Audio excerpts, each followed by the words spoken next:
Vamos a invitar a la campana a sonar. Cuando la invitamos a sonar, enviamos nuestro amor, nuestros saludos y buenos deseos a los seres que la oirán. Deseamos que al escuchar la campana dejen de sufrir, que empiecen a practicar la respiración consciente, encuentren la energía de la paz y la alegría en ellos y sean capaces de transformar la energía de la ira, el sufrimiento y la desesperanza. Por eso invitar la campana a sonar y enviar su sonido para que la gente de nuestro alrededor pueda oírla es una acción sumamente compasiva. No podemos hacerlo sin poner todo nuestro corazón en ello. Con el cuerpo, la palabra y la mente en perfecta unidad, envío mi corazón con el sonido de esta campana. Que todos los que la escuchen despierten de su olvido y trasciendan el sendero de la ansiedad y el pesar. Escuchando la campana siento que las aflicciones que hay en mí empiezan a disolverse. Mi mente se serena y mi cuerpo se relaja. En mis labios nace una sonrisa. Siguiendo el sonido de la campana regreso a la isla de la plena conciencia y al jardín de mi corazón, donde las flores de la paz florecen bellamente. Bueno, entre uno de los deseos que nos dice en esta gata, dice, solté todas mis aflicciones, ya no estoy apegado a nada, al oír la campana, ¿no? Es el propósito de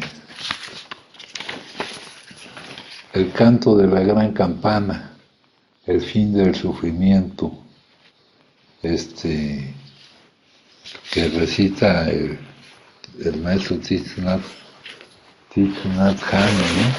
Ahora, en el pensamiento del día de hoy, nos dice, normalmente el consumo es un síntoma, eso ya lo habíamos visto, de algún problema subyacente.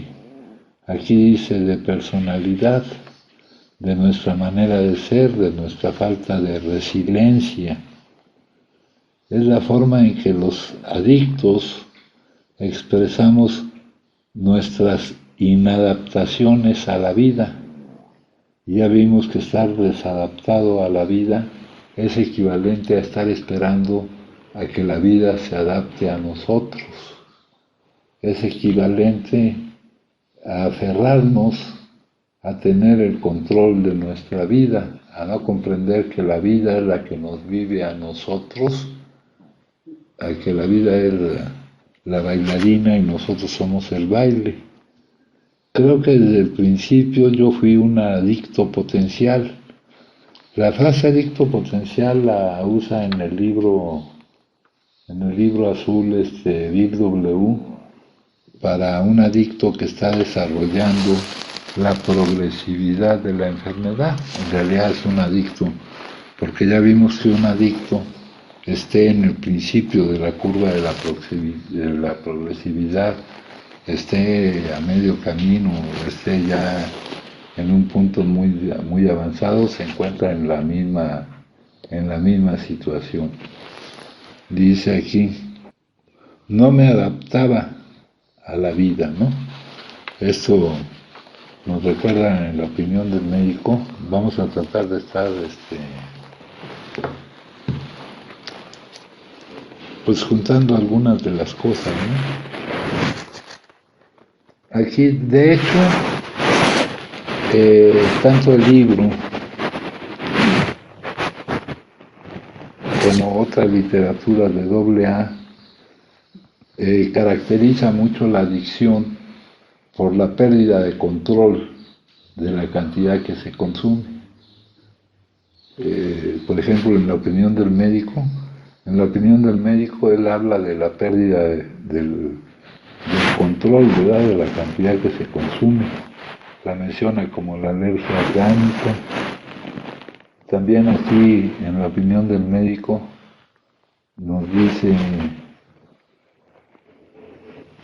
que tenemos que creer que el cuerpo del adicto es tan anormal como su mente. No nos convencía la explicación de que no podíamos controlar nuestra manera de consumir.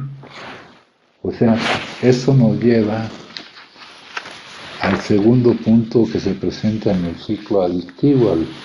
Ustedes recuerdan que en el ciclo adictivo, aquí nosotros tratamos de por qué se inicia el consumo. La causa y el desarrollo del consumo de un adicto se presenta en el siguiente diagrama.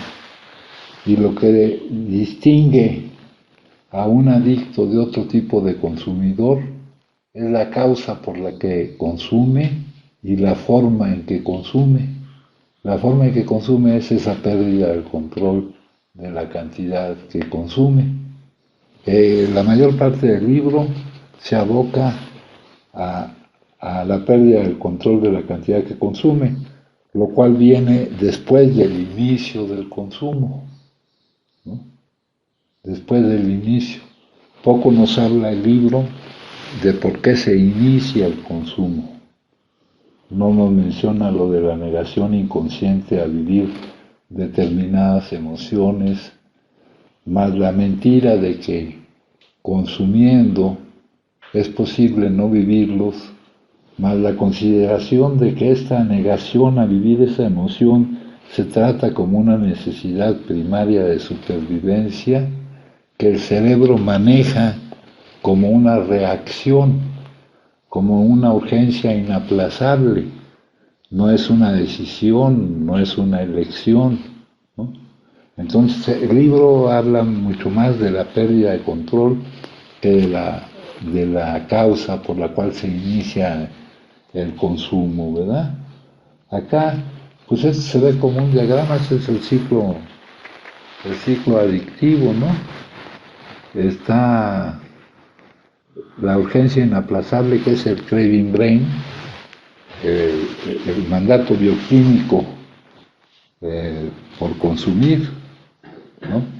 Ante una negación inconsciente. Todo eso que está pasando no nos estamos dando cuenta de que está pasando. Y nosotros decimos, yo elegí consumir. Pero es una reacción, ¿no? Por acá aparece la frase esa del salteador rapaz, ¿no?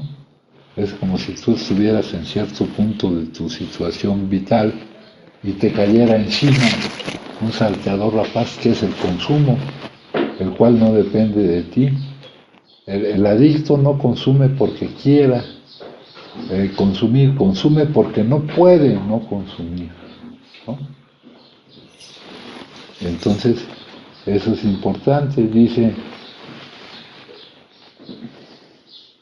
Dice, no podíamos controlar nuestra manera de consumir porque estábamos desadaptados a la vida, ¿verdad? Eso es equivalente a estar esperando a que la vida se adapte a ti, ¿no? Ya vimos que realmente si cualquiera de nosotros pudiera pensar que ha tenido el control o que va a tener el control de lo que va a vivir, ¿verdad? Comparándolo con nuestra situación actual, pues no estaba en nuestros planes, ni fue un desarrollo de nuestra actitud, de una secuencia de pasos, el encontrarnos ahora en esta situación, ¿no? Y no hay que menospreciar la situación en que nos encontramos, compañeros. Ahorita se acaba de ir Salvador.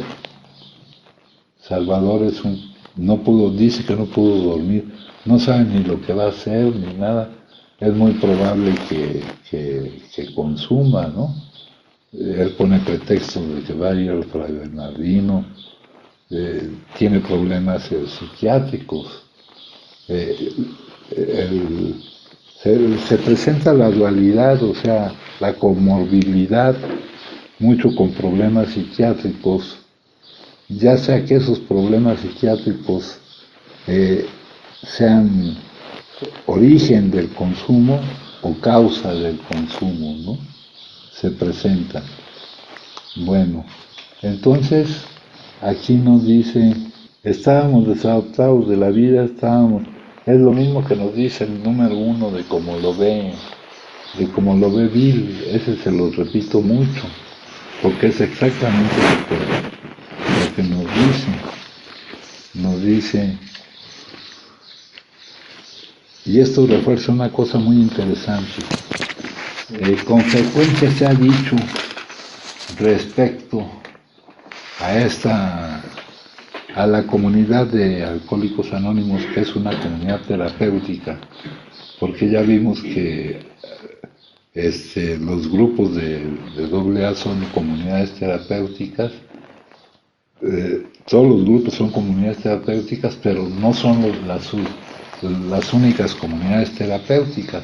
Aquí tenemos otra comunidad terapéutica que utiliza parte de lo que se utiliza en la comunidad terapéutica de AA, pero que profundiza y hace explícitas muchas más cosas de las que se hacen en los grupos, ¿no?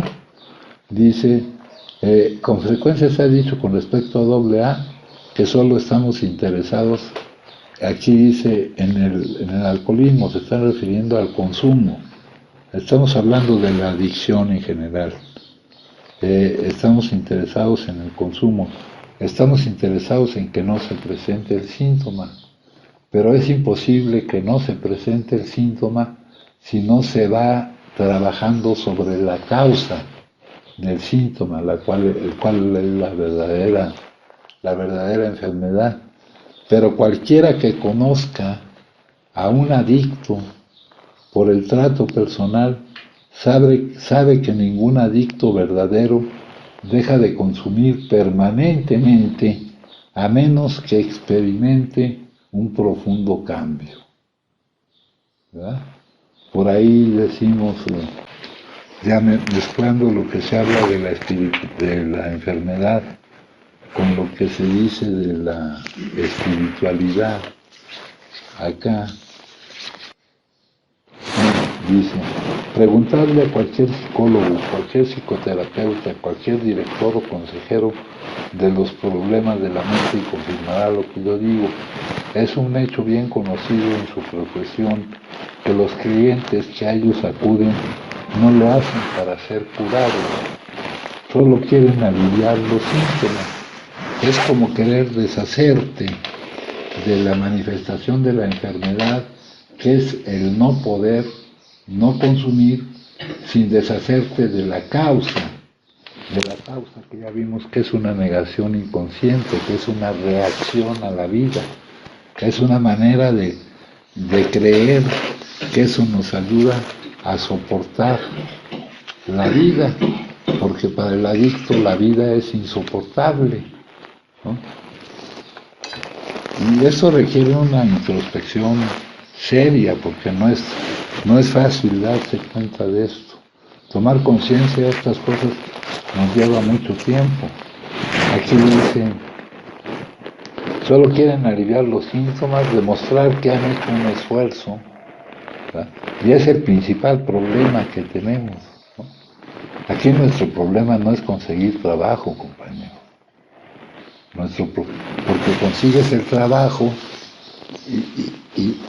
o sea, durante toda nuestra vida, y más con el alcoholismo que con la adicción a las nuevas drogas, todavía cuando la agrupación de Alcohólicos Anónimos era gente que por el desarrollo de la enfermedad había hecho algunas cosas durante su vida, pero comparado con lo que hubiera podido hacer si no hubiera tenido el problema de esta enfermedad, pues no hay comparación.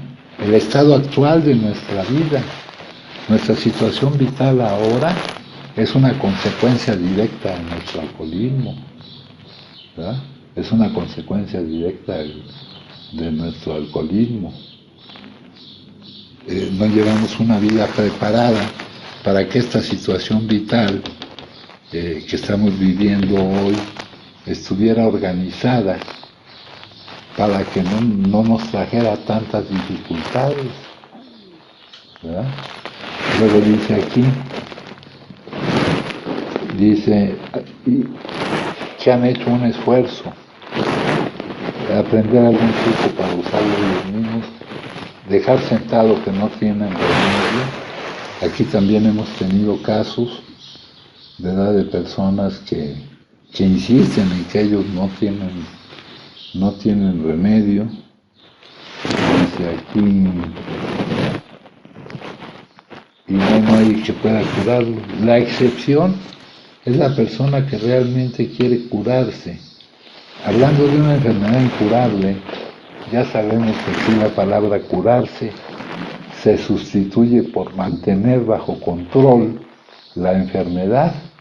Lo que tenemos, porque en el prólogo dice, somos poco más de 100 los que nos hemos recuperado. Se usan varias palabras: recuperación, rehabilitación, para una enfermedad que es incurable, pero controlable, ¿verdad? Entonces aquí dice, la excepción es la persona que realmente quiere controlar la enfermedad, quiere la liberación total, el desprendimiento total, la libertad total de todo condicionamiento, y está dispuesto a pasar por todo y pagar el precio necesario para llegar a ese estado. Aquí es muy importante esto de la libertad total de todo condicionamiento. Los condicionamientos pues son producto de la programación, ¿no? En algunos libros nos hablan del cerebro programado, en algunos otros nos hablan de la matrica Shakti, que ya les he mencionado, del amaestramiento, en el desarrollo personal, de no llegar más allá de los límites de la vida convencional, ¿verdad?, de vivir determinados por las expectativas que otros pudieran tener de nosotros, que nosotros mismos pudiéramos tener de nosotros. Entonces es difícil liberarse de todo condicionamiento. Entonces dice aquí que cualquiera que conozca al adicto por medio del trato personal, aquí dice la personalidad, no vamos a utilizar esa palabra porque habría que definirla, y hay muchas definiciones de personalidad. Sabe que ningún adicto verdadero deja de consumir permanentemente, y es la solución, la única solución que hay, según nos lo menciona el doctor Silworth, que lo único que se puede sugerir es la abstinencia completa. ¿Se acuerdan de esa parte? Aquí dice, el único método que podemos sugerir es la abstinencia completa, no volver a consumir. Pero eso no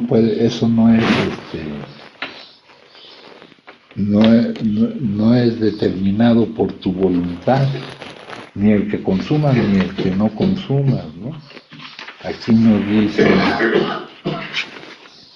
para los adictos no es su voluntad lo que determina el consumo, ni lo que podrá evitarlo, ¿no? Ahorita el compañero que se fue me dijo que él ya no quiere consumir, ¿no? Pero si eso no va respaldado por buscar el cambio que necesitamos para que nos sea posible no consumir, porque todavía estamos en el estado de impotencia ante el consumo, de no poder no consumir, ¿no? Y eso no va a ser nuestra voluntad la que lo determine, ni una cosa ni la otra, ¿no? Y aquí nos dice entonces lo que está analizando él aquí es la pérdida del control de la cantidad que se consume. Se le llama también compulsión física, se le llama también alergia orgánica. La alergia orgánica es una reacción diferente ante el consumo, diferente al de la mayoría, al de la normalidad de la gente en cuanto a esa cuestión. Y aquí, por ejemplo, La alergia al pescado pues se manifiesta en que no comes pescado, pero la alergia al consumo de la sustancia que consumas se manifiesta en que no puedes interrumpir el consumo. En la tabla de la alcoholomanía, la pérdida del control de la cantidad que se consume está en la tabla en la etapa número 8. Y antes, para determinar clínicamente que alguien era adicto, esperaban a que se presentara la pérdida del control. ¿Sí? Y muchos dirán, no es adicto, si pudo interrumpir su consumo, quiere decir que no es adicto. Pero alguien que es adicto en cuanto a la causa por la que consume y sigue consumiendo, inevitablemente va a ir pasando por todas estas etapas que nos muestra. Ese es un estudio estadístico de la progresividad de la enfermedad. Estudiando muchos casos, este doctor vio qué fases se presentaban, no todas en el mismo orden, ni todas para todos, ¿no?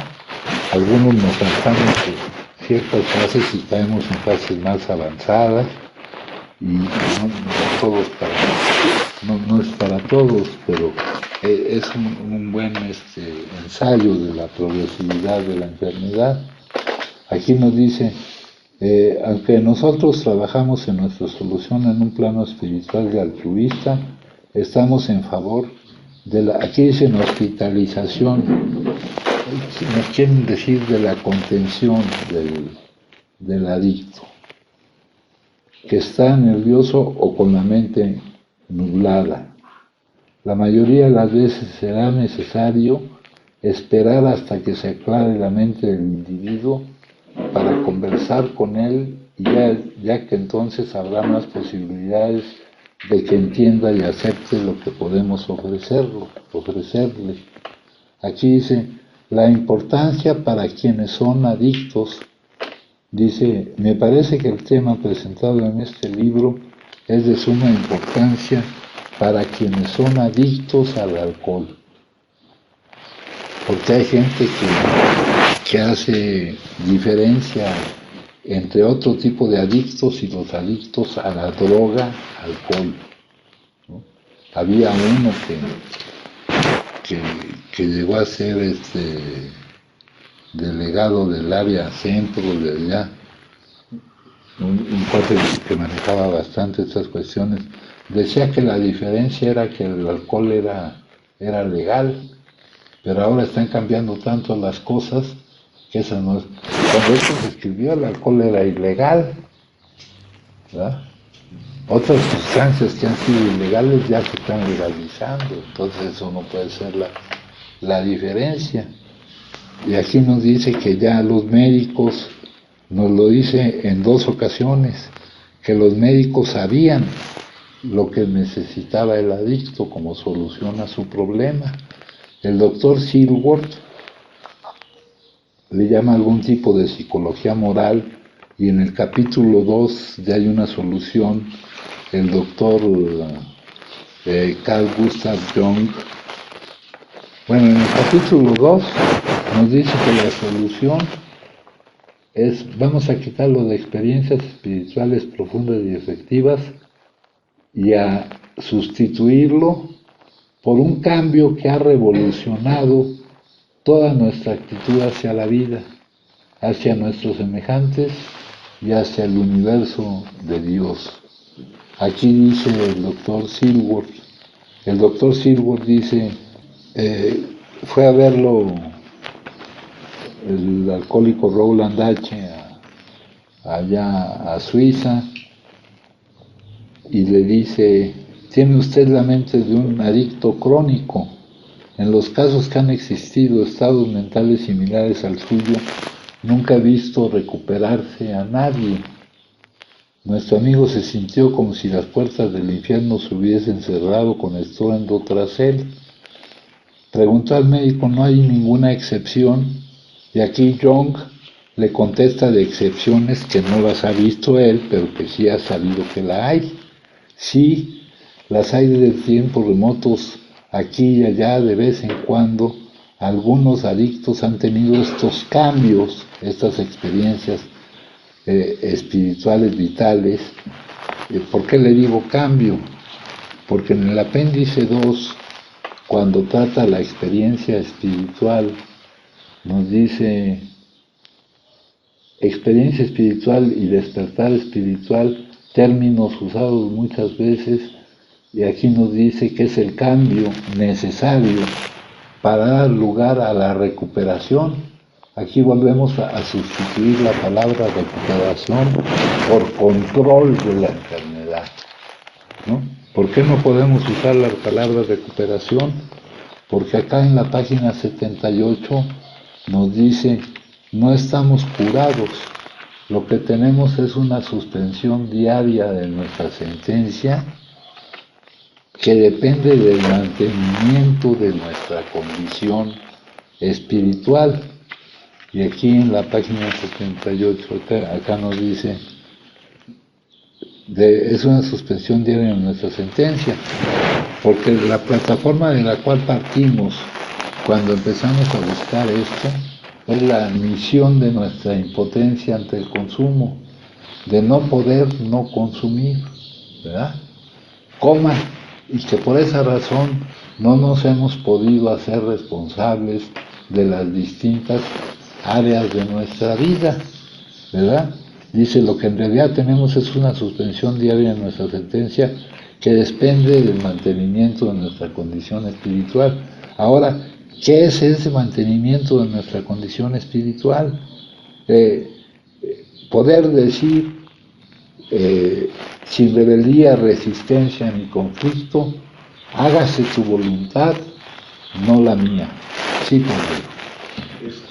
Sí, cuando te refieres a eso, hermano, de la suspensión, ¿no? De la enfermedad y del control, ¿no? Técnicamente sería que es remisible, ¿no? La enfermedad, ¿no? ¿Era qué? Que es remisible. Sí, es remisible, pero es reincidible. Sería remisible, exacto. Sí, nosotros, todos los que estamos aquí, hemos tenido periodos ya sea cortos o largos de remisión de la enfermedad, pero también hemos reincidido en la enfermedad, ¿no? Es remisible, pero es reincidible. Por eso el control de la enfermedad, acá en la lectura del solo por hoy,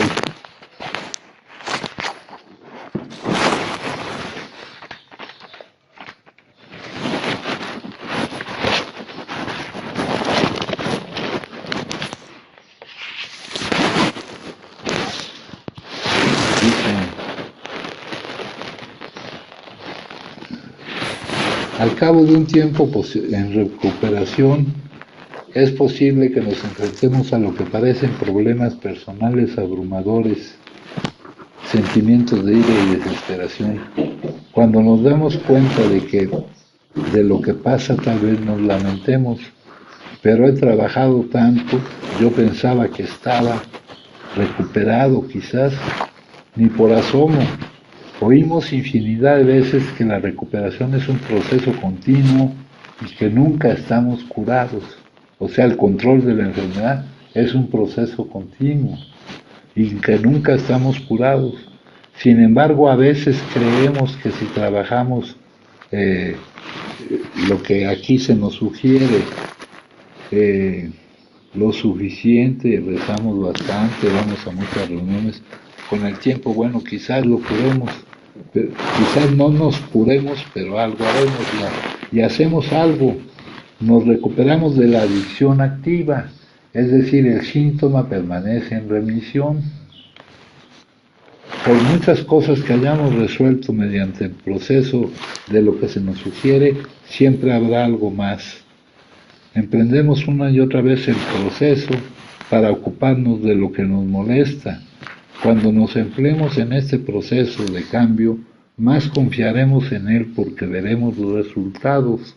Pasamos de la ira y el resentimiento al perdón, de la negación a la honestidad y aceptación del dolor, a la serenidad. Aquí quiero recordarles cuando le preguntan a alguien cuál es el secreto de su serenidad, y dice ese alguien: la cooperación absoluta con lo inevitable. No nos recuperamos de la noche a la mañana y nuestra recuperación nunca termina. El trabajo de controlar la enfermedad nunca termina. Pero cada día nos brinda la oportunidad de sanar más y la esperanza de seguir haciéndolo mañana. Hoy haré lo que pueda por mi recuperación y tendré esperanzas en el proceso continuo de esta, ¿no? Es para no confundirnos, ¿no? Porque en el prólogo dice, ¿se acuerdan ustedes que en el prólogo de este libro dice, somos poco más de un centenar quienes nos hemos recuperado de un estado de mente y cuerpo aparentemente incurable? Aquí, como es una enfermedad, pues pudiéramos confundir la palabra recuperación con curación, con estar dado de alta, ¿verdad? Con que ya ha desaparecido la causa que origina el síntoma. Pero no, eso solo lo que tenemos es una suspensión diaria de nuestra sentencia, que depende del mantenimiento de nuestra condición espiritual. Acá ya nos aclaró cuál es el mantenimiento de nuestra condición espiritual. Poder decir francamente, con toda sinceridad, sin rebeldía, resistencia ni conflicto: hágase tu voluntad, o hágase la voluntad del todo aquí. Estamos hablando de nuestro propio concepto de ese poder superior. Hágase su voluntad y no la mía, pero poderlo decir honestamente, y eso no es fácil, compañeros. Eso no es fácil, ¿verdad? Renunciar, porque acuérdense que nosotros, una de las manifestaciones de la enfermedad es que somos intolerantes a la frustración, ¿no? Cuando no ocurre que las cosas como quisiéramos o como decimos que deberían ocurrir, reaccionamos, ¿verdad?, con la urgencia inaplazable, y es cuando se presenta el consumo. La gente cree que depende de lo que ocurre o no para su felicidad o sufrimiento. No se dan cuenta que lo que ocurre es lo más cambiante que hay, ¿no?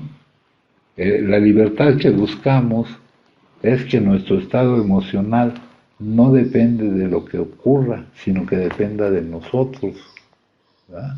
Las emociones, acuérdense que no dependen de lo que pasa, sino de cómo etiquetamos, cómo juzgamos o cómo percibimos lo que pasa. Después de la opinión del médico dice: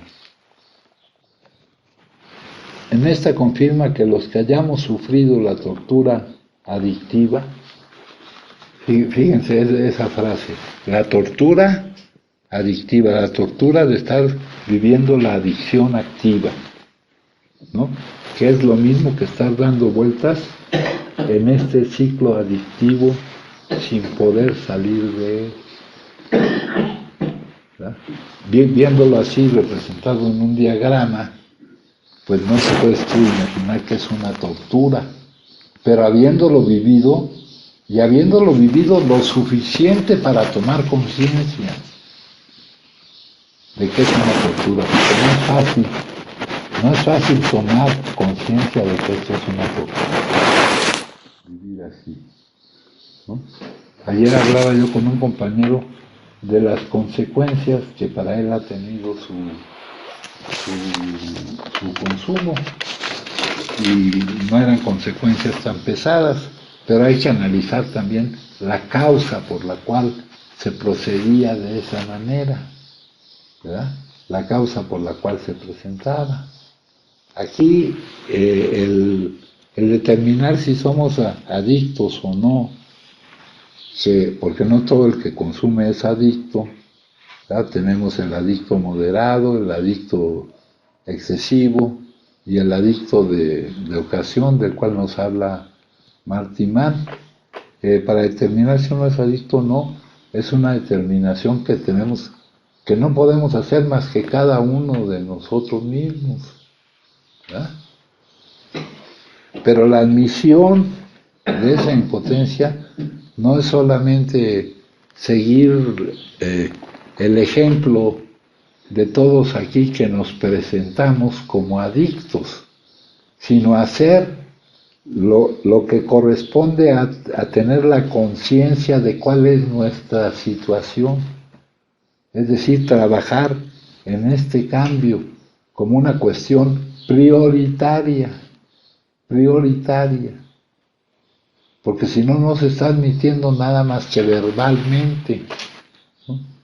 Es como aquel que tiene cáncer, admite que tiene cáncer, pero no acude a sus quimioterapias, ¿no?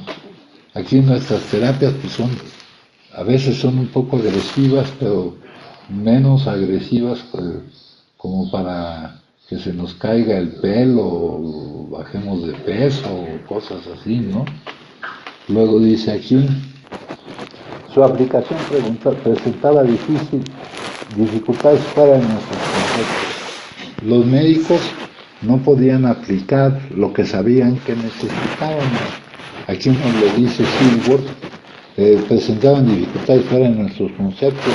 Las normas ultramodernas y el enfoque científico que aplicamos a todo pueden ser la causa de que estemos mal preparados para aplicar ciertos poderes del bien que no encajan en nuestros conocimientos sintéticos. Aquí está reconociendo implícitamente, puesto que está hablando de la comunidad terapéutica, que aquí están operando ciertos poderes del bien que ellos no manejan, que dicen aquí que no encajan en nuestros conocimientos sintéticos, no están en lo que ellos estudiaron, en lo que ellos no están en la currícula de sus estudios, ¿no? Acá lo mismo el doctor Young, en Hay una solución, nos dice acerca de las asociaciones que había aquí y allá. Algunos adictos han experimentado esos cambios, grandes cambios. Para mí estos casos son fenómenos. Aquí utilizo la palabra de fenómenos por lo raros, por lo escasos que son. Parecen ser de la naturaleza de enormes desplazamientos y reajustes emocionales, desechadas repentinamente las ideas, emociones y actitudes que fueron una vez las fuerzas directrices de las vidas de estos hombres, un conjunto completamente nuevo de conceptos y motivos empezó a dominarlos. ¿A qué se parece esto? A dejar caer los condicionamientos, a que esos condicionamientos caigan. Es un cambio difícil de lograr. De hecho, yo he estado tratando de producir dentro de usted un arreglo emocional de esta índole. He empleado esos métodos con muchos individuos, con enfermos, porque él trabajaba con enfermos, ¿no? Era un psiquiatra, ¿no? Y han dado resultados satisfactorios, pero nunca he tenido éxito con un adicto de sus características. Entonces los doctores reconocen que sabían lo que necesitábamos, pero ellos no podían ayudarnos a lograrlo, ¿verdad? Aquí nos dice, pero el que ha vivido esto, el que ha encontrado la solución de su problema y está equipado adecuadamente con los hechos acerca de sí mismo, generalmente puede ganarse toda la confianza de otro adicto en unas cuantas horas. Mientras no se llegue a tal entendimiento, poco o nada puede lograrse. Hay gente que preguntan Hay dos clasificaciones de este tipo de establecimientos, los de ayuda mutua y los mixtos. Los de ayuda mutua es en donde adictos en recuperación trabajamos unos con otros, compartiendo experiencia, fortaleza y esperanza. Y los de ayuda mutua y los mixtos son los que aparte tienen algún apoyo profesional, ¿verdad? Y hay personas que preguntan como si fuera más importante, ¿verdad?, la intervención de estos profesionales, psicólogos. Para mí sería todavía más importante la de un psiquiatra, médicos, etcétera. Pero aquí nos dicen que los médicos sabían lo que necesitaban, pero no podían aplicar esos poderes del bien que no encajan en sus conocimientos sintéticos. Es por esto que lo que más resultado ha dado, ¿verdad?, es precisamente esta cuestión de aquí, lo que se llama ayuda mutua, ¿verdad?, lo que se llama ayuda mutua. Bueno, entonces aquí más adelante dice, naturalmente el alcohólico necesita ser liberado de su anhelo imperioso. Este anhelo imperioso y deseo imperioso que utiliza la frase él aquí, fue lo que me obligó a poner a urgencia inaplazable para manifestar el craving brain, porque la traducción de craving brain es deseo imperioso, ¿verdad? Entonces estamos hablando de dos cosas distintas, de la causa del consumo y de la forma en que consume el adicto. Necesita ser liberado de su anhelo imperioso, de su compulsión física por el consumo, y esto requiere con frecuencia de un procedimiento definido de hospitalización. Aquí mencionan hospitalización porque era lo que se utilizaba en aquellos tiempos.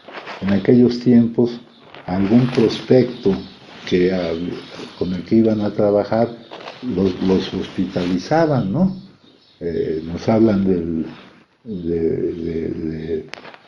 trabajo que hizo el doctor Bob con la madre Ignacia, ¿no, hijo? Pero en realidad hospitalización es de contención, de un lugar que los contenga y que no les permita no consumir. Aquí nosotros tenemos un procedimiento, un proceso de tratamiento que en nuestro manual de procedimientos, compañeros, en nuestro manual de procedimientos, nos piden a nosotros que presentemos cuál es el programa de trabajo de nuestro procedimiento. ¿Sí? Y aquí, entre algunas de las características generales, dice, es un medio seguro, facilita el proceso de tratamiento, ya que no están presentes teóricamente, todo esto es teórico, la disponibilidad de las drogas, ni están presentes los problemas y conflictos de su vida diaria, y no están presentes también teóricamente porque no están aquí, pero nosotros los traemos aquí, y así desaprovechamos esta característica de nuestro proceso de tratamiento, el que no estén presentes, porque no, si tenemos la cabeza del pensar, el pensar es un verdadero problema, compañeros. Hay que trascender el pensamiento, ¿no? Nosotros no somos capaces de anticipar ni de prever, solo es el ahora, el momento que estamos viviendo. Para que esto nos dé más resultados, en un proceso de contención, pues no debemos traer acá los problemas y conflictos de la vida diaria, porque es como si no los hubiéramos dejado, van y vienen con nosotros, ¿no? Y nos evitan el poder aprovechar pues lo que se busca aquí, la terapia que se aquí, ahí es donde dice, es un medio controlado, ¿no? Un medio seguro. Dicen algún doctor que estamos en remisión temprana en un medio controlado teóricamente. Luego dice aquí, estos tipos alérgicos nunca pueden usar sin peligro la sustancia, nunca pueden consumir sin peligro, ¿no? Hablamos aquí en el ciclo adictivo de la intoxicación, ¿verdad? El estado patológico del organismo que evita su buen funcionamiento, ¿no? Podemos tener una cantidad de accidentes, nos pueden matar o podemos matar a alguien, ¿no? Hay gente que hemos vivido todas esas cuestiones, ¿no? Los choques y como alguien intoxicado no funciona bien para realizar ciertas, nunca pueden usar sin que exista el peligro, la sustancia, ¿no? Luego aquí también nos dicen, cuando han adquirido el hábito y se han percatado de que no pueden liberarse de él, cuando ya han perdido la confianza en las cosas humanas y en ellos mismos, sus problemas se acumulan y se vuelven imposibles de resolver. Aquí, compañeros, cuando se suspende el consumo por alguna razón, se presentan los síndromes de abstinencia, el agudo o temprano y el tardío, y también se presentan todos los efectos nocivos que hemos hecho a las distintas áreas de nuestra vida y que son determinantes en nuestra situación vital, cómo hemos dañado, por ejemplo, para no entrar a las áreas de vida internas, las áreas de vida externas, el área económica, por ejemplo, ¿verdad? Que ubica nuestra situación vital en una situación, en un punto realmente muy precario y muy dificultuoso, o nuestra situación de nuestro estado de salud, también en una situación muy difícil de vivir. Entonces lo que nos lleva de nuevo a iniciar el consumo, muchos dicen que cuando se presenta el síndrome de abstinencia, se consume la misma sustancia u otra para aliviar el conjunto de malestares biopsicosociales que experimenta el adicto cuando deja de consumir. Pero ¿qué nos impide no iniciar de nuevo el consumo el inicio del consumo? Pues puede ser la abstinencia, pero también puede ser el estado de nuestra situación vital, ¿no?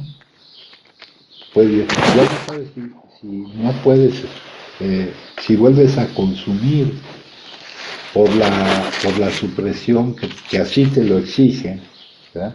Y la supresión aguda, en muy escasos, los síntomas dependen de la sustancia que consumías. Vemos síntomas de alta severidad como el alcohol, y no para todos funciona igual, ¿verdad? Pero son escasos, también por ahí nos analizan los casos en que no es fácil, en que no es tan difícil dejar pasar los síntomas de la supresión aguda. Pero ¿por qué no estoy pudiendo interrumpir el consumo? Puede ser que no sea por el síndrome de abstinencia, puede ser que sea por los efectos nocivos, por el hecho de que nuestros problemas se han acumulado y se vuelven imposibles de resolver, despertando las mismas emociones que inconscientemente nos neguemos a vivir, y de que de ahí surja de nuevo la urgencia inaplazable. Entonces, el inicio, no poder evitar que se presente de nuevo el inicio del consumo, no siempre es por la abstinencia, puede ser por el estado de nuestra vida, por nuestra percepción de nuestra realidad, ¿no? Dice aquí, ¿cuál es la solución? Y aquí el doctor Silworth, más que de darnos una definición general de la solución, nos presenta dos casos que a él le tocó observar de personas que habían seguido lo sugerido por este libro, ¿verdad? Aquí nos habla de alguien que vio, pero que es como si no lo hubiera visto antes, porque dice, como un año antes trajeron a un individuo que se le tratara, para que se le tratara de su alcoholismo, de su adicción crónica. Se había recuperado parcialmente de una hemorragia gástrica y parecía ser un caso de deterioro mental y patológico. Había perdido todo lo que valía la pena y solamente vivía para consumir. Admitió francamente, y lo creía, que no había remedio para él. Después de que se hubo desalojado la sustancia de su organismo, se comprobó que no había ninguna lesión cerebral permanente. Aceptó el plan que se expone en este libro. Un año después vino a verme y tuve una extraña sensación. Lo conocía por su nombre y pude reconocer parcialmente sus facciones, pero eso era todo. De una ruina temblorosa y desesperada había surgido un individuo radiante de alegría y de confianza en sí mismo. Estuve hablando con un rato, pero no podía convencerme de que lo conocía. Para mí era extraño y lo fue hasta que se marchó. Ha pasado mucho tiempo y no ha vuelto a consumir. Cuando siento la necesidad de elevar mi mente, pienso en un caso que trajo un eminente médico de Nueva York. El paciente había hecho su propio diagnóstico y, decidiendo que su situación era irremediable, fue a encerrarse en un granero vacío. Ahí lo encontraron unas personas que lo buscaban y me lo trajeron en una condición desesperada. Después de su rehabilitación física, tuvo una conversación conmigo y con entera franqueza me manifestó que consideraba una pérdida de esfuerzos el tratamiento, a menos que yo pudiera asegurarle lo que nadie había hecho nunca, que en el futuro tendría la fuerza de voluntad necesaria para resistir el impulso de consumir. Pero ya vimos que no es la voluntad la que nos permite resistir el impulso de consumir. Sin embargo, lo convencieron las ideas que encierra este libro. No ha vivido, no ha consumido desde entonces. Luego viene la historia de Bill, que lo que busca es que nos reflejemos en el tipo de manera de ser, en la personalidad de un adicto, ¿verdad? Que se creía centro de atención de todo. Que nos reflejemos en eso y en algunos de sus consumos. Y también aquí dice, dejaría de consumir para siempre. Había seriedad en mi actitud. Poco después llegué intoxicado a la casa. No había hecho ningún esfuerzo para evitarlo. ¿Dónde estaba mi firme resolución? Sencillamente no lo sabía. Alguien me había puesto una dosis enfrente y yo la consumí. ¿Estaba yo loco? Empecé a pensarlo.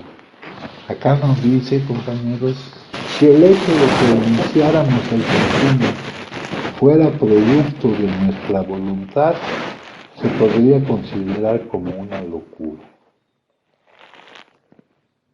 Pero no es producto de nuestra voluntad. Ni que iniciemos el consumo, ni que podamos no iniciarlo, está determinado por nuestra voluntad. Aquí tenemos, cuando hablamos de la impotencia, tenemos las dos palabras, las dos frases que aparecen en el primer paso cuando nos habla impotencia, pérdida de las facultades de la voluntad. Pero aquí dice, estaba yo loco, y ya más adelante en el libro trata de la locura adictiva, pero en realidad no era una locura porque no era producto de nuestra voluntad, era una reacción automática. Y respecto a esa locura específica de volver a iniciar el consumo, porque hay otra definición de adicción que nos dice consumo continuo y compulsivo a pesar de las consecuencias adversas. Eso es a lo que llaman la locura. Y respecto a esa locura es a lo cual estamos necesitando que se mantenga la cordura. Ahí dice sano juicio, pero en inglés es sanity, que quiere decir cordura respecto a esa locura a esa locura específica, que en realidad no es una locura porque no es producto de nuestra voluntad, ¿verdad? La historia de vida es para que encontremos un reflejo. Hay un libro que se llama Transmítelo, que nos narra toda la historia de Bill, desde su infancia, desde su actividad adictiva y también toda su recuperación. Dice, por ejemplo, aquí hay algunas frases que son sencillas, que son esenciales. Dice, sencillo pero no fácil, tenía que pagarse un precio, significaba la destrucción del egocentrismo. En todas las cosas debía acudir al Padre de la Luz que preside sobre todos nosotros. ¿Verdad? Nosotros, ante una situación vital que estamos viviendo, ¿en qué nos basamos? ¿En qué basamos la posibilidad o imposibilidad respecto a esa situación vital? En nuestros recursos. Y no tomamos en cuenta al que realmente controla la situación. Lo que realmente controla la situación, la vida misma. ¿Verdad? Aquí había un compañero, el Tyson, que decía, bueno, ya lo intentaste de muchas formas, pero ya lo intentaste con Dios. Dice aquí también, la fe, y cuando hablan de fe, yo lo sustituyo por confianza. La fe tiene que operar en y a través de nosotros las 24 horas del día, o de lo contrario pereceremos. Estar confiados en él, en todo, en la vida, no importa el nombre que le demos. Acá dice el día 6 de junio. Bueno, primer pensamiento del día. El consumo es un síntoma de algún problema subyacente. Es la forma, con esto era con algo con lo que yo estaba empezando, es la forma en que los adictos expresamos nuestras inadaptaciones a la vida. Bueno, pero en la meditación del día dice, cada individuo piensa respecto a Dios de acuerdo con sus propias y diversas necesidades. No es necesario pensar en Dios en la misma forma en que piensan otras personas de Él, pero sí es necesario pensar que Él proporciona aquello que cada cual necesita personalmente. El débil precisa de la fortaleza de Dios, el fuerte necesita de la ternura de Dios, el caído necesita de la gracia salvadora de Dios, el justo necesita de la misericordia de Dios por los pecadores, el solitario necesita de Dios como amigo, los que luchan por la rectitud necesitan en Dios a su director. Se puede pensar en Dios en cualquier forma que se desee. Generalmente se acude a Dios, no solo se acude a Dios hasta que se necesita de Él. Y aquí nos lo dice. Acuérdense que estas meditaciones del día fueron tomadas de aquí. Vine a ayudar a un mundo y según las variadas necesidades de cada uno me verá cada hombre. No es necesario que ustedes me vean como otros me ven. El mundo, aún la iglesia, mis discípulos, mis seguidores. Sin embargo, sí es necesario que me vean cada uno de ustedes como proveedor de todo lo que necesitan personalmente. El débil necesita de mi fuerza, el fuerte necesita de mi ternura, el tentado y caído necesita de mi salvación, el recto necesita de mi compasión por los pecadores, el solitario necesita un amigo, el guerrero necesita un líder. No hay hombre que pudiera hacer todo esto para otros hombres, solo un Dios podría hacerlo. En cada una de estas relaciones con el hombre han de ver a Dios, el Dios amigo, Dios líder, Dios salvador. Entonces aquí nos está diciendo algo muy interesante. Nos está diciendo, sin embargo, sí es necesario que me vean cada uno de ustedes como proveedor de lo que necesitan personalmente. Pero hay una gran diferencia entre lo que necesitan y lo que quieren. Hay una gran diferencia entre lo que necesitamos y lo que queremos. Él sabe mejor que nosotros lo que nosotros necesitamos. Y todos nuestros condicionamientos y apegos nos permiten, nos llevan siempre a preferir lo que queremos y no lo que necesitamos, compañero. Y lo que necesitamos no lo sabemos. Por eso se requiere la confianza. Sí, lo sabemos, pero no lo aceptamos y queremos lo que queremos. Sí, no, pero muchas veces ni siquiera eso sabemos. Lo que necesitamos, ¿no? Lo que necesitamos estar viviendo. Les voy a poner un ejemplo muy sencillo. Haber vivido lo que hemos vivido como tortura alcohólica nos trae después a poder alcanzar una relación con la vida que nos permita vivirla como un traje cómodo, lo cual nunca nos será posible. Aquí nos habla de pasar después de sufrimiento, dice que oscuro estaba todo antes que amanecer, ¿verdad? Después se pasó a la cuarta dimensión, a vivir una relación con la vida que nunca se había vivido, a verla como un traje cómodo, a ver que la vida no era algo que hay que soportar ni conquistar. Entonces, para nosotros fue un camino de entrada necesario para poder estar mejor en relación con nuestra vida. Todo eso lo oye uno y cuando está agobiado por su situación nos produce rechazo.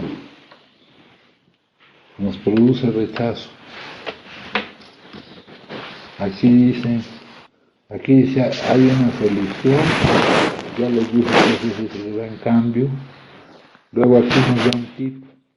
Y esto no es solo para los adictos, es para cualquier adicto. Nuestra misma vida, en la calidad que tenga, en la facilidad de vivirla, depende de nuestra constante preocupación por otras y de la manera en que podemos alcanzar las necesidades. Ya le leí yo a ustedes, esta es la definición que da el Dalai Lama de la compasión, ¿verdad? Acá en el libro 3 hablas nos dice: sin la oportunidad de olvidar nuestros propios problemas, ayudando a otros a superar los suyos, muchos de nosotros con seguridad perecerían. Aquí, en el prólogo nos dice: como parte de su rehabilitación, empezó a dar a conocer sus conceptos a otros, inculcándoles la necesidad de que ellos a su vez hicieran lo mismo, ¿no? Estamos en la situación del egocentrismo al autocentrismo. Estamos contra la autoobsesión, ¿verdad?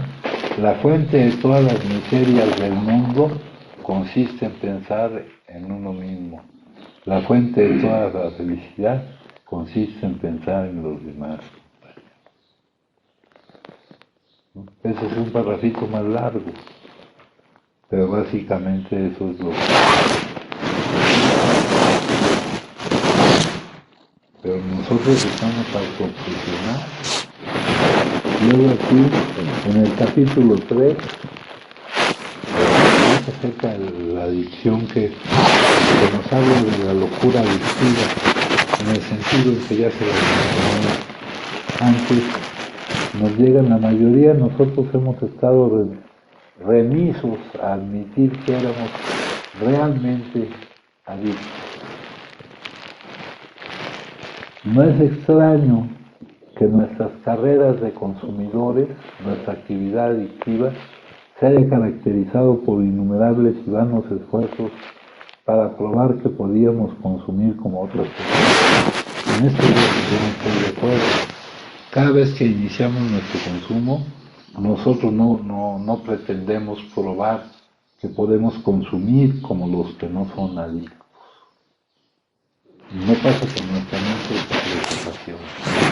Dice, la idea de que en alguna forma llegar a controlar su manera de consumir y disfrutar consumiendo es la gran obsesión de todo consumidor normal, de todo adicto. Yo tampoco estoy de acuerdo en eso. Cuando un adicto inicia el consumo, no trata de demostrar que va a poder controlar. Es más, ya sabe, muchas veces ya sabe que no lo va a poder controlar.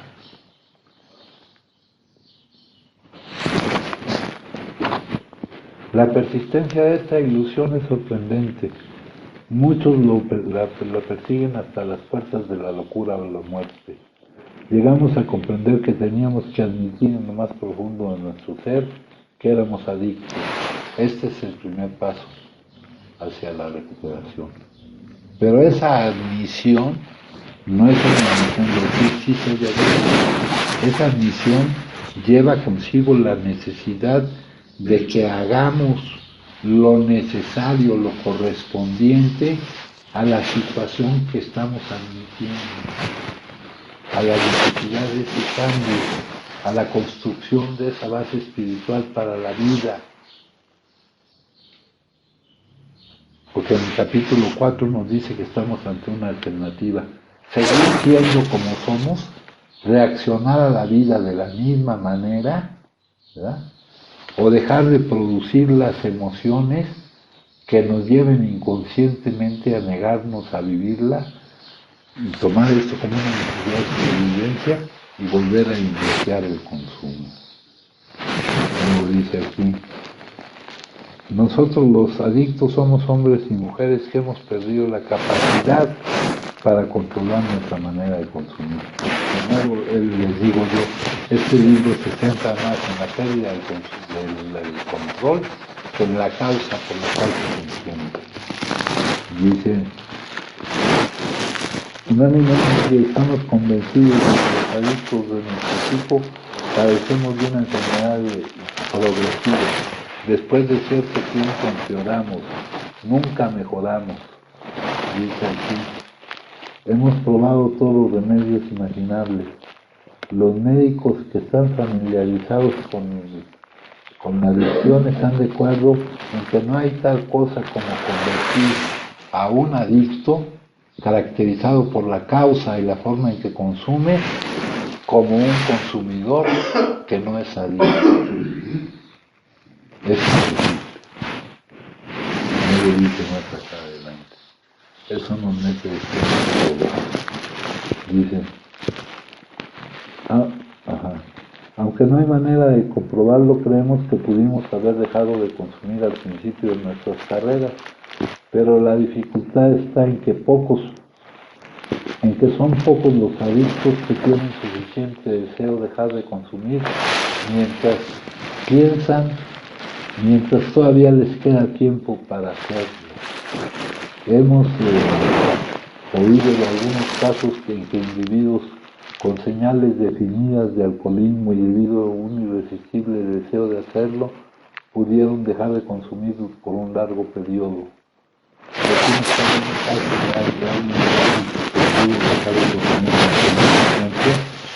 Pero volvió a consumir y a los 4 años estaba muerto.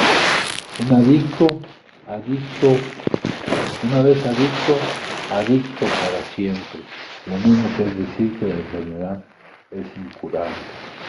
Acá nos dice, nosotros que estamos familiarizados con los síntomas, vemos un gran número de alcohólicos potenciales de alcohólicos en los cuales se está desarrollando la progresividad de la enfermedad. pero trata de hacer que ellos lo vean. Dice así. Para los que no pueden consumir con moderación, el problema consiste en cómo dejar de hacerlo totalmente. Nos suponemos, desde luego, que el lector quiere dejar de consumir, que la persona que está en esas condiciones puede dejar de consumir sobre una base no espiritual, depende del grado de el poder de elegir entre consumir y no consumir. Existe siempre el tremendo apremio de dejar de consumir. A pesar de esto nos resultaba imposible hacerlo. Esta es la característica desconcertante de la vida. Y aquí nos dicen, ¿cómo podremos entonces ayudar a nuestro lector? El experimento de dejar de consumir por un tiempo ayudará, pero queremos hacer un mucho más grande a los que padecen de la adicción y tal vez a la petición médica. Describiremos algunos de los estados mentales que preceden a la recaída en el consumo, porque obviamente es un punto crucial del problema. ¿Qué clase de pensamiento predomina en el adicto que repita una y otra vez el experimento, desesperante experimento de la primera dosis? Pues ningún tipo de pensamiento, porque esa primera dosis no viene del pensamiento, viene de la reacción emocional. Es la parte emocional del cerebro la que trabaja. Por eso es una enfermedad cerebral crónica. Los amigos que han razonado con él después de una intoxicación que lo ha llevado hasta el punto del divorcio o la bancarrota, se quedan desconcertados cuando lo ven ir directamente a la cantina. ¿Por qué lo hace? ¿Qué está pensando? No es que esté pensando, está reaccionando. Está reaccionando a una necesidad primaria de su persona. Luego aquí nos dicen, habla del caso de aquel tío, este caso es muy claro. Dicen, hablamos lo que sabíamos, pedimos que nos dijera exactamente eso. Esa es la historia. Fui a trabajar el martes por la mañana. Recuerdo que me sentí disgustado porque tenía que ser vendedor en un negocio del que antes había sido dueño. Crucé unas palabras con el patrón, pero no fue nada serio. O sea, todo esto está pasando inconscientemente. Entonces decidí irme al campo en mi automóvil a ver a un posible cliente. En el campo sentí hambre y me decidí. No tenía intención de consumir, solamente pensé en comerme un sándwich. Eso conscientemente, pero inconscientemente, ¿qué era lo que estaba pasando? También se me ocurrió que podía encontrar algún cliente en ese lugar ya conocido, porque lo había frecuentado durante años. Me sentía en la noche que todavía no pensaba en consumir. Es que el consumo no proviene del pensamiento. Luego pedí otro sándwich y decidí tomar algo. Repentinamente crucé por mi mente la idea de que si pusiera una onza de whisky a la leche, no podría hacerme daño teniendo el estómago lleno. Pedí el whisky y se le eché la leche. Vagamente percibí que no estaba siendo muy vivo, pero me continué pensando que estaba bebiendo con el estómago lleno. El experimento iba tan bien que pedí otro y lo eché en más leche. Esto no pareció molestarme, así que lo repetí. Así empezó para mí un viaje más al centro de rehabilitación. Existía ahora la amenaza del encierro, la pérdida de familia y de vecinos, sin mencionar el intenso sufrimiento físico y mental que el consumo le causaba siempre. Se conocía bien como alcohólico. A pesar de esto, eran apartadas fácilmente todas las razones para no consumir en favor de la disparatada idea de que podía consumir whisky y lo mezclaba con leche. Puedes pensar que esto es un caso extremo, pero mejor no lo es, porque esta manera de pensar, de reaccionar, ha sido característica de cada uno de nosotros. A veces hemos reflexionado más que Jim acerca de las consecuencias, pero siempre se produce el curioso fenómeno mental de algunas colecciones reflexionados acerca de las consecuencias, sino acerca de la general. Dice aquí, el extraño el fenómeno mental de que paralela al razonamiento cuerdo corrió alguna excusa insanamente trivial para conseguir la primera vez.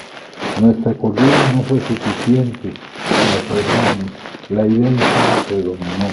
Al día siguiente nos preguntábamos con toda seriedad y sinceridad cómo había podido suceder.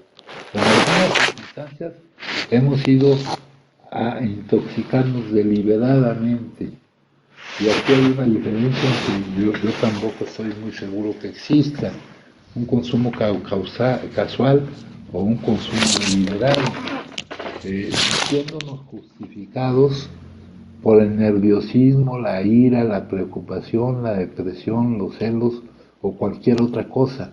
Ese no es un consumo deliberado, es el mismo consumo que es una reacción.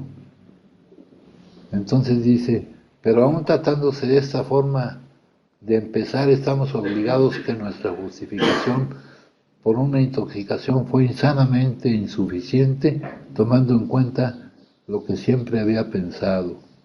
Ahora vemos que cuando empezábamos a consumir deliberadamente en vez de casualmente, durante el periodo de premeditación, nuestra manera de pensar en lo que podrían ser las terribles consecuencias era poco seria o efectiva.